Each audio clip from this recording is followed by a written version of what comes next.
Detroit native Dominque Morisseau is a world-renowned playwright who just received a Macarthur Foundation Genius grant. She has written several plays about Detroit's past and present.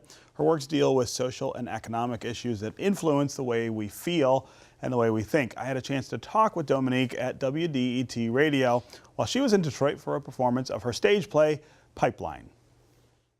Pipeline is actually a play about a mother, Naya, who's she's a public school teacher, but her son, Omari, goes to a private school. Oh, I wasn't looking at her. And there was actually an incident that happens at his private school. You attacked your teacher. I pushed him, I didn't attack. That sets him on the track for they might be pressing, for expulsion and potentially criminal charges being pressed against him. So what we're looking at through her world as an educator in the public school, and her passionate teacher, I call her a master educator. Come on, Tiffany, you know what that means. Think about it. And how she navigates the public school spaces and how her son, is navigating the private school spaces. What you gotta be observing for? Take in my surroundings, learn the world, not be so caught up in my own existence and nothing else. And so it's looking at, I would say, one of my director in New York, Liliana Blaine Cruz, she would always say that this is about two things. It's about, I think in the public school, we're looking at systemic failure often, you know? But what do they know? Nothing. That's what. I know what these kids need. Yeah. But in private school, we never talk about cultural failure. And that also can impact a young person's ability to thrive and grow in an educational environment. What legacy you gonna leave now? Running away? Those are two things that I think contribute, because no matter where, and it's particularly with young men of color, there's just not many spaces that they can occupy in their full emotionality. He started singling me out, asking me to answer. There's anger or justified anger, righteous rage. There's no space for them, and it quickly will turn into criminalizing them because we expect them to be compartmentalized humans, and this play is also looking at compartmentalized humanity and what happens when we do that to anyone. Stupid question. All right. Because it also was a relationship between Omari and his father. That's a pretty devastating relationship in the story, and not because he's an absent deadbeat father. That's the hypothesis. So we're not doing that trope, but there's a lot of other layers, and I think black masculinity that doesn't get a chance to get explored in story and narrative, but also in society that we're looking at in this story. It's looking at, young people's relationship to each other. There's a scene in the play that I know young people often love, which is between Omari's girlfriend and his mother. So Naya and her son's girlfriend. I mean, I don't dislike you. That's like passive-aggressive, sort of. That's an explosive relationship between, women of different generations and how they perceive each other. When people talk about education and when they talk about, schools failing, they always talk about, in public school capacity particularly, they always talk about teachers failing the kids. Right. And then I go, okay, well, if that's happening, then who's failing the teachers? Right. Because guarantee there's a trickle down. And if you've never taught in a public school, you have no idea the challenges of what that system is like. And I taught in public school. My mother is a public school teacher in Highland Park for 40 years. I taught at Highland Park at Henry Ford Academy. When I first came out of college, I taught there for a full year. And I just think people that don't know what those teachers are up against should never be in a position to dictate the policy for them. Yeah. So Pipeline was off Broadway last year. That's right. And your play Ain't Too Proud to Beg, which is about the just Ain't Too Proud. Yes, everybody calls it Ain't Too Proud to Beg because for obvious reasons. That's the name of the song. Right. I'm like cursing myself, like, why didn't I just call it? We're being clever and calling it Ain't Too Proud, but I could, I know people will call it Ain't Too Proud to Beg for the rest of our lives, and that's something we're gonna have to deal with. Right. So, you should have just thrown those other two words into the title, right? It works better for our show. When you see the show, you'll know why it's really called Ain't Too Proud. Yeah. But that played, it was going to play on Broadway next year. That's right. Talk about that thrill of seeing your work in that environment. But it's the pinnacle, I guess, in theater of where your work can be showcased. Broadway has been coined the Great White Way for generations. And I think, there's been an effort to not make it that, for generations. And so anytime you get work of this talent that I have in this show, which is, we have a cast of 19, predominantly African-American cast, cast, on that stage, it's special to be able to be also, an African-American woman book writer of a musical. Book writer is just meaning I wrote the script, Right. like the play, the story to the show. And that's rare in and of itself.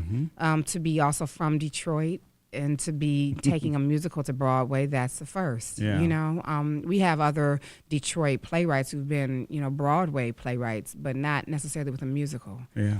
And so that's, it's really exciting. And then there's, like I said, I'm in a very, unfortunately, small club of Black women who have been on Broadway as writers and especially writing for musicals.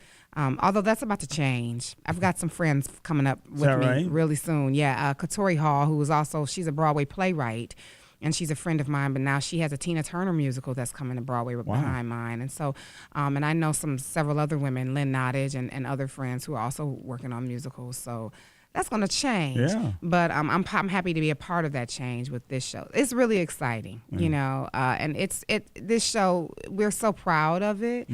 And we're so excited to be able to tell the Temptation story. We have Otis Williams is involved with the show. And that, for people that don't know, Otis Williams is the last surviving original, member right? of the original Temps. Yes. And I was just with him yesterday, actually. Yeah. And he's so excited. He loves our show. And we have his blessing, so that's the most important thing for us. Let's talk about the Macarthur. What was it like to find out you'd won? And how did you find out? So the how is really interesting because they you don't know that you're being submitted for it or nominated or anything. You have no idea.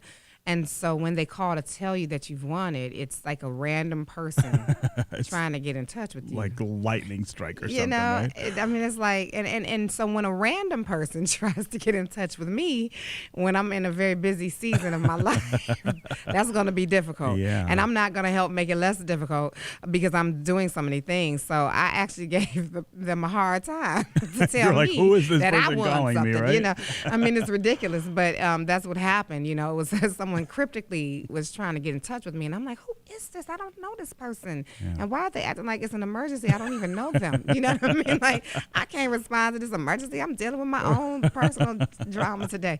And so by the time they did get in touch with me, it took like several, like, hey, Dominique, I need you to call me. You really need to call me back. You really need to call me back. And I'm like, okay, everybody says you really need to call them. That doesn't mean anything.